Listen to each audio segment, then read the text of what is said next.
Class 9-এর মেয়েরা, আগের দিন আমরা মালভূমির শ্রেণীবিভাগগুলো দেখেছিলাম। আজ আমরা সেই মালভূমির শ্রেণীবিভাগের মধ্যে আমাদের সিলেবাসে যে 4টে ভাগ আছে, অর্থাৎ পর্বতবেষ্টিত মালভূমি, মহাদেশীয় মালভূমি, ব্যবচ্ছিন্ন মালভূমি এবং লাভাগঠিত মালভূমি, এই 4টে ভাগ নিয়ে আলোচনা করব। প্রথমেই আসছি পর্বতবেষ্টিত মালভূমি। পর্বতবেষ্টিত মালভূমির সংজ্ঞাতে আমরা কি বলতে পারি? পর্বতবেষ্টিত মানে এর নাম থেকেই বোঝা যাচ্ছে যে মালভূমিটির চারিদিকে পর্বত বেষ্টন করে রয়েছে। তাহলে কোন অঞ্চল হতে পারে? দেখা যাচ্ছে যে গিরিজনী আলোড়নের ফলে ভঙ্গিল পার্বত্য অঞ্চলে চারপাশে পর্বত ঘেরা যে সুউচ্চ মালভূমির সৃষ্টি হয় তাকে পর্বতবেষ্টিত মালভূমি বলে। তাহলে চারিদিকে রয়েছে ভঙ্গিল পার্বত্য অঞ্চল এবং মধ্যভাগের যে উপত্যকাটি সেটি মালভূমি গঠন করেছে। এই ধরনের যে মালভূমিগুলি, এগুলিকে পর্বতবেষ্টিত মালভূমি বলে। যেমন Ladakh, Tibet, Tsaidam, Anatolia, Central Massif, Mexico, Colombia, Ecuador, Bolivia ইত্যাদি মালভূমিগুলি হচ্ছে এই পর্বতবেষ্টিত মালভূমি। একটু যদি মনে করা যায়, তাহলে আমরা ক্লাস 7-এ যখন এশিয়া পড়েছিলাম তখন দেখেছিলাম যে হিমালয় এবং কুয়েনলুন পর্বতের মধ্যবর্তী অংশে লাদাখ বা তিব্বত মালভূমি গড়ে উঠেছে। কুয়েনলুন আলতিনতাগ পর্বতের মাঝে ছয়ডাম মালভূমি গড়ে উঠেছে। পন্টিক টরাস পর্বতশ্রেণীর মাঝে আনাতোলিয়া মালভূমি গড়ে উঠেছে। এগুলো আমরা তখন পড়েছিলাম। যাক, তাহলে দেখতে পাচ্ছি যে পর্বতগুলি বা পর্বত শ্রেণীগুলি বিস্তার লাভ করেছে তার মধ্যবর্তী উপত্যকা অঞ্চলে এই পর্বতবেষ্টিত মালভূমি গড়ে উঠেছে। উৎপত্তি কিভাবে হচ্ছে এর? যখন দুটি অভিসারী পাতের সংঘর্ষ ঘটছে। অভিসারী পাতের সংঘর্ষের ফলে, অভিসারী পাত মানে একে অপরের দিকে এগিয়ে আসছে, এই অভিসারী পাতের সংঘর্ষের ফলে মহীখাত থেকে ভঙ্গিল পর্বত যখন উত্থিত হচ্ছে, মহীখাত অঞ্চল থেকে, অর্থাৎ যে অগভীর সমুদ্রতে পলি বালি নুড়ি ইত্যাদি সঞ্চিত হয়ে মহীখাত সৃষ্টি হয়েছে, দুদিক থেকে পাতগুলোর পার্শ্বচাপের প্রভাবে সেই থকথকে মহীখাত অঞ্চলটাতে চাপ পড়ছে এবং সেগুলো ভাঁজ পড়ে ভঙ্গিল পর্বতের সৃষ্টি হচ্ছে। সেই পর্বতগুলোর ঠিক মধ্যবর্তী যে নিচু স্থানগুলি, পর্বতটার মধ্যবর্তী যে নিচু স্থানটা, সেখানটা পার্শ্বচাপের প্রভাবে কিছুটা উঁচু হয়ে মালভূমি গঠন করছে। চারিদিকে রয়েছে ভঙ্গিল পর্বত, মধ্যবর্তী উপত্যকা অঞ্চলটি কিছুটা উঁচু হয়ে মালভূমি সৃষ্টি করছে। এইভাবে পর্বতবেষ্টিত মালভূমি গঠিত হয়। একটু ছবিটা দেখলে বোঝা যেতে পারে যে দেখো, চারিদিকে ভঙ্গিল পর্বতগুলোর অবস্থান আমরা দেখতে পাচ্ছি। মধ্যভাগের এই যে অংশটা, এটা হচ্ছে প্রত্যেকটা পর্বতের উপত্যকা অঞ্চল। প্রত্যেকটা পর্বতের এই উপত্যকা অঞ্চলটায় ভঙ্গিল পর্বত যখন গঠন হচ্ছে, তার যখন উত্থান ঘটছে, পার্শ্বচাপের ফলে এই উপত্যকা অঞ্চলটাও কিছুটা উচ্চে অবস্থান বা উচ্চতা তার বৃদ্ধি পাচ্ছে এবং তার ফলে এটা কিছুটা মালভূমি আকার ধারণ করছে।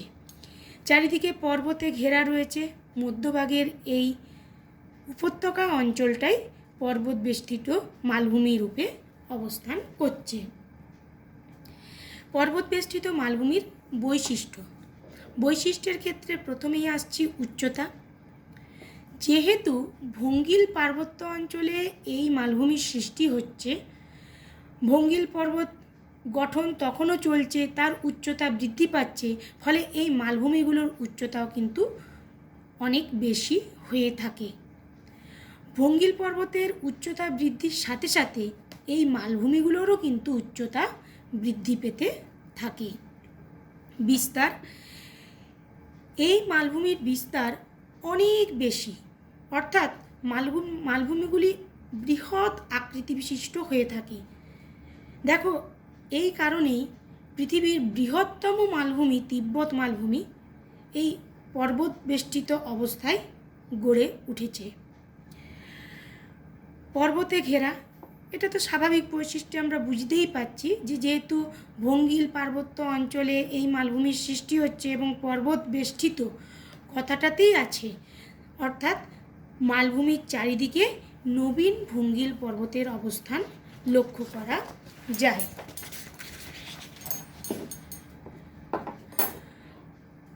এই মালভূমি যেখানে গঠিত হচ্ছে সেই অঞ্চলগুলি হচ্ছে ভূমিকম্প প্রবণ। ভূমিকম্প প্রবণ কেন না, আমরা জানি যে ভঙ্গিল পার্বত্য অঞ্চলে গিরিজনীয় আলোড়ন বেশি ঘটে থাকে। এবং আরেকটা জিনিসও দেখলাম যে অভিসারী পাতসীমানা অঞ্চলে এই মালভূমিগুলো গড়ে উঠছে। তাহলে অভিসারী পাতসীমানা অঞ্চল অর্থাৎ একটা দুর্বল স্থান, দ্বিতীয়ত এখানে গিরিজনীয় আলোড়ন বেশি লক্ষ্য করা যাচ্ছে। সেই কারণে এই মালভূমিগুলোর ক্ষেত্রে বা মালভূমিগুলির যে অঞ্চলে গড়ে উঠেছে অঞ্চলটি যথেষ্টই ভূমিকম্প প্রবণ হয়ে থাকে। এই গেল আমাদের পর্বত বেষ্টিত মালভূমি।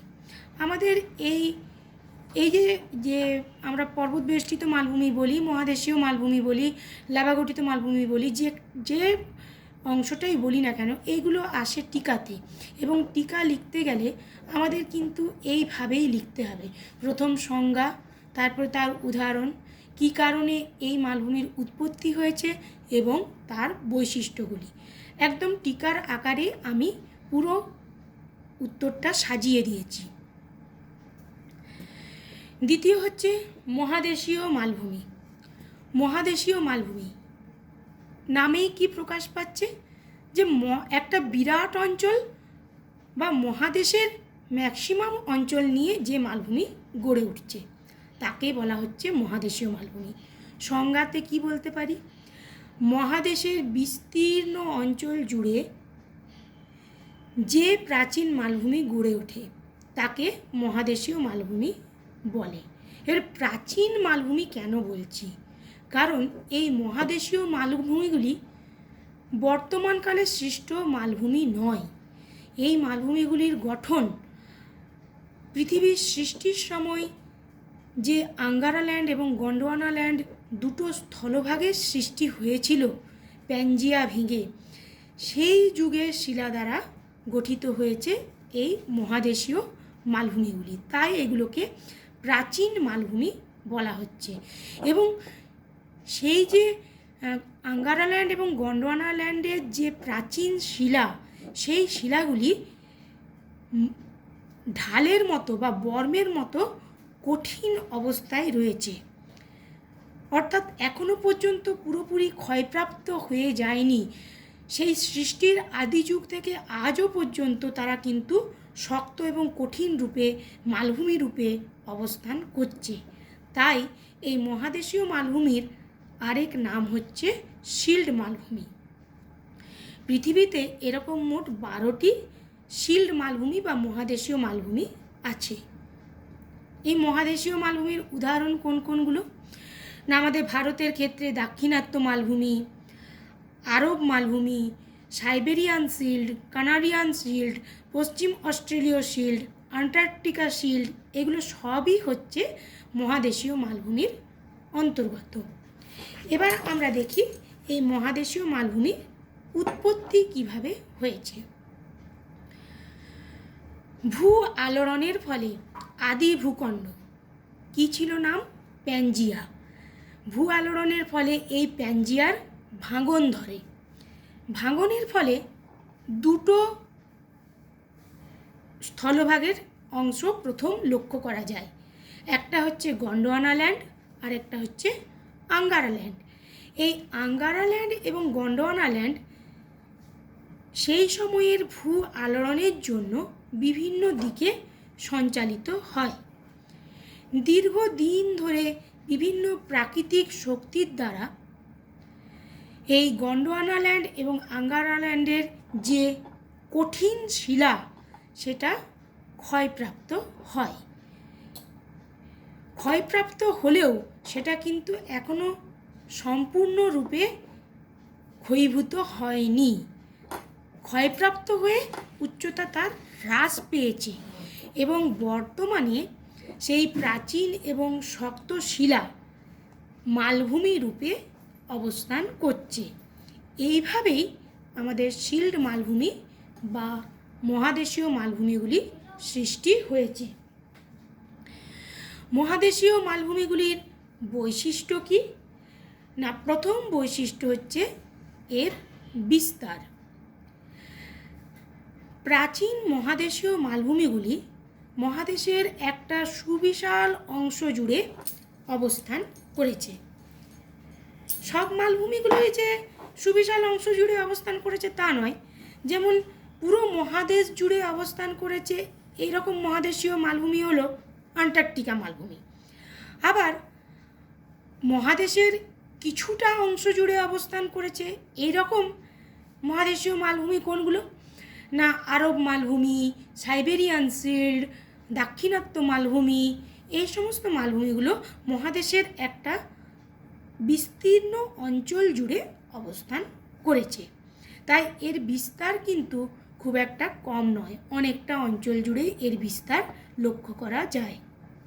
প্রাচীনত্ব, আমরা যত রকমের মালভূমি পড়ব তার মধ্যে সবচেয়ে প্রাচীন হচ্ছে এই মালভূমি। কারণ আমরা উৎপত্তির ক্ষেত্রেই দেখেছি যে এই মালভূমির সৃষ্টি হয়েছে সেই প্রাচীন যুগে যখন গন্ডোয়ানাল্যান্ড আঙ্গারাল্যান্ড গঠিত হয়েছিল।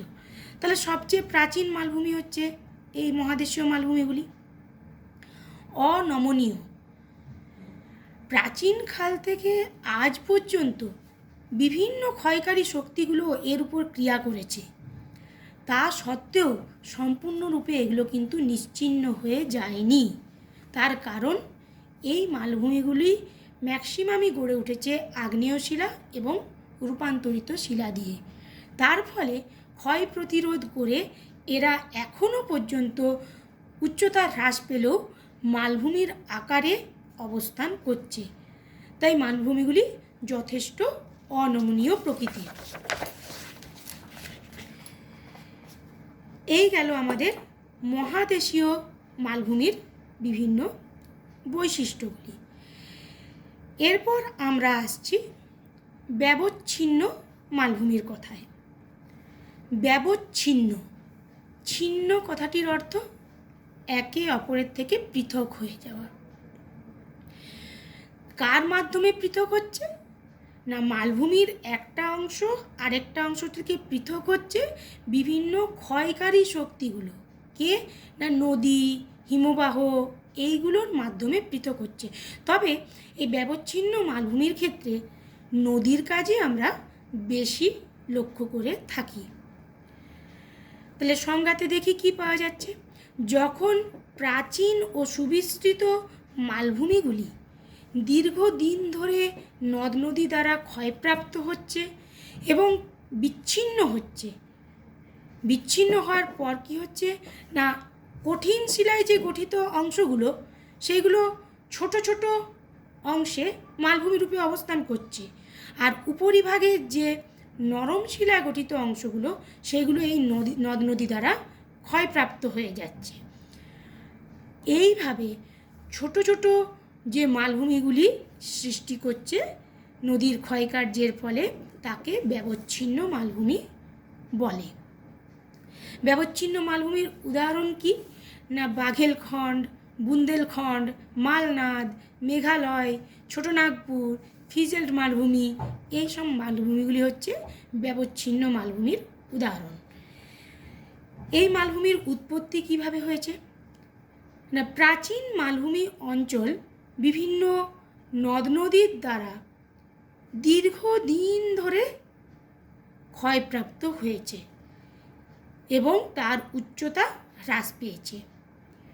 মালভূমিতে যে নরম শিলা আছে সেই নরম শিলা দ্বারা গঠিত অংশগুলি নদী উপত্যকা ক্ষয় করে ফেলেছে। ক্ষয় করার ফলে কী হয়েছে, বাকি যে কঠিন শিলাটা রয়েছে সেই কঠিন শিলাটা ছিন্ন ভিন্নভাবে বিচ্ছিন্নভাবে অবস্থান করছে এবং সেগুলো মালভূমির উচ্চতাতে একই উচ্চতাতে অবস্থান করছে বিচ্ছিন্নভাবে। এইভাবে ব্যবচ্ছিন্ন মালভূমি গঠিত হচ্ছে। ব্যবচ্ছিন্ন মালভূমির বৈশিষ্ট্যগুলো কী কী না, বৈশিষ্ট্যর আগে একটু দেখে নিই একটা ছবি। দেখো, এটা হচ্ছে মূল নদীর উপত্যকা। যদিও আমি নীল কালি দিয়ে দেখাতে পারিনি এখানে, তবু একটু দেখো, এটা মূল নদীর উপত্যকা। এই মূল নদীর উপত্যকা এটা পুরোটা একটা মালভূমির অংশ ছিল। এদিক থেকে নদী গেছে, এদিক থেকে নদী গেছে, এটা মূল নদী, অর্থাৎ মূল নদী আর উপনদী, এদিক থেকে উপনদীগুলো এসে মিলিত হয়েছে। উপনদী তুলনামূলক কম ক্ষয় করেছে, ফলে বিচ্ছিন্ন হয়েছে কম। মূল নদী ব্যবচ্ছিন্ন করেছে অনেক বেশি, ফলে বিচ্ছিন্ন অংশের পরিমাণটাও আমরা বেশি লক্ষ্য করতে পারছি। তাহলে পুরো একটা প্রাচীন মালভূমির অংশ পুরোটাই ছিল। পরবর্তী পর্যায়ে নদীর ক্ষয়কার্যের ফলে দুটো পৃথক অংশের সৃষ্টি হয়েছে। এই ধরনের মালভূমিগুলোকে আমরা ব্যবচ্ছিন্ন মালভূমি বলছি।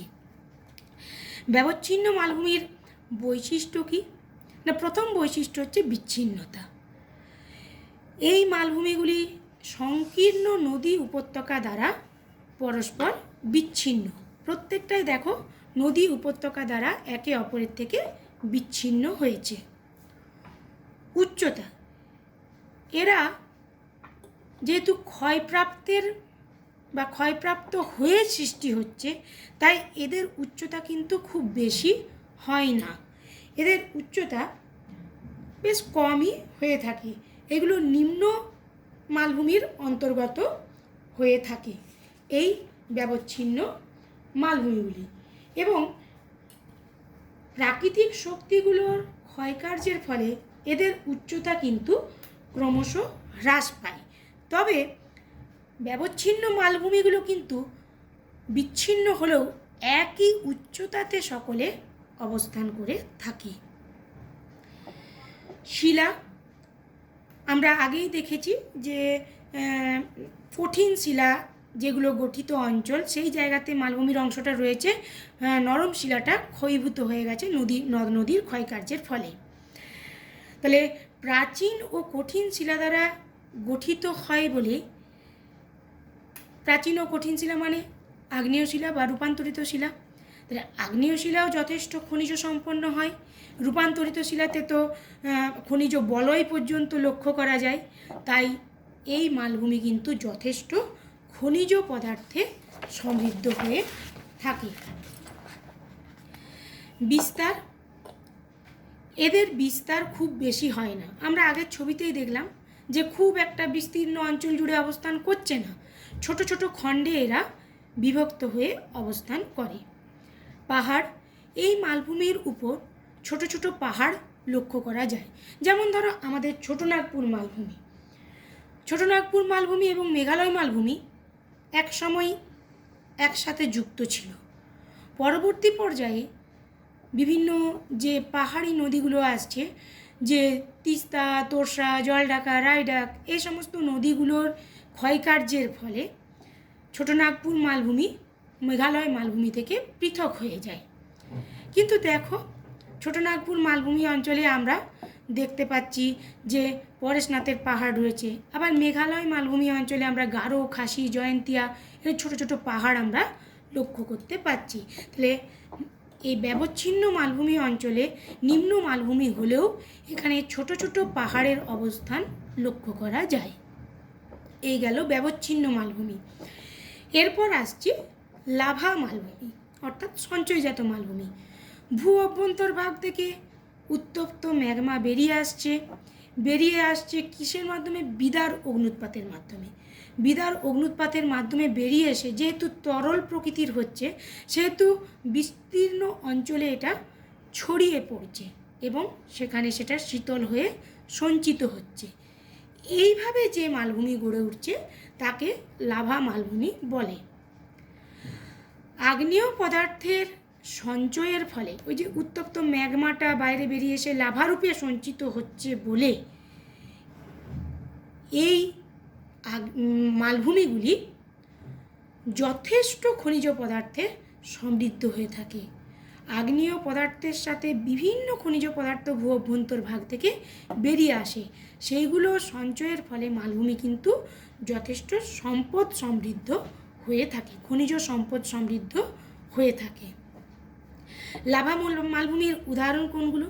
না, ডেকান ট্র্যাপ, মালব মালভূমি, ইথিওপিয়া মালভূমি, কলম্বিয়া মালভূমি ইত্যাদি হচ্ছে এই লাভা মালভূমির বিভিন্ন উদাহরণ। লাভা মালভূমির উৎপত্তির ক্ষেত্রে আমরা কি বলতে পারি? না, উত্তপ্ত গলিত ম্যাগমা ভূত্বকের দুর্বল স্থান অর্থাৎ ফাটল, ছিদ্রপথ এইগুলোর মাধ্যমে বেরিয়ে আসছে। কিভাবে? না, বিদার অগ্নুদ্গমের মাধ্যমে বেরিয়ে আসার পরে যখন বেরিয়ে আসছে উত্তপ্ত ম্যাগমা বা ম্যাগমাটা বেরিয়ে এসে ভূপৃষ্ঠে লাভা নামে পরিচিত হচ্ছে, সেটা বেশ তরল প্রকৃতির হয়ে থাকে এবং তরল লাভা স্রোতের আকারে বিস্তীর্ণ অঞ্চলে ছড়িয়ে পড়ে। এভাবে বারবার অগ্নুৎপাতের ফলে প্রচুর লাভা সঞ্চিত হয় এবং উপরিভাগ চ্যাপ্টা আকৃতিযুক্ত এই মালভূমি গঠন করে থাকে, অর্থাৎ লাভা মালভূমি গঠন করে থাকে। এরপর আসছি লাভা মালভূমির বৈশিষ্ট্য। প্রথমেই লাভা মালভূমির বৈশিষ্ট্যে শিলা ও মাটি। বিদার অগ্নুৎপাতের ফলে বেরিয়ে আসছে যে ম্যাগমাটা, সেই ম্যাগমাটা ম্যাক্সিমাম খুব দ্রুত ঠান্ডা হয়ে যে শিলাটা গঠন করছে ব্যাসল্ট জাতীয় আগ্নেয় শিলা গঠন করছে, ফলে ব্যাসল্ট শিলার প্রাধান্য এখানে লক্ষ্য করা যাচ্ছে।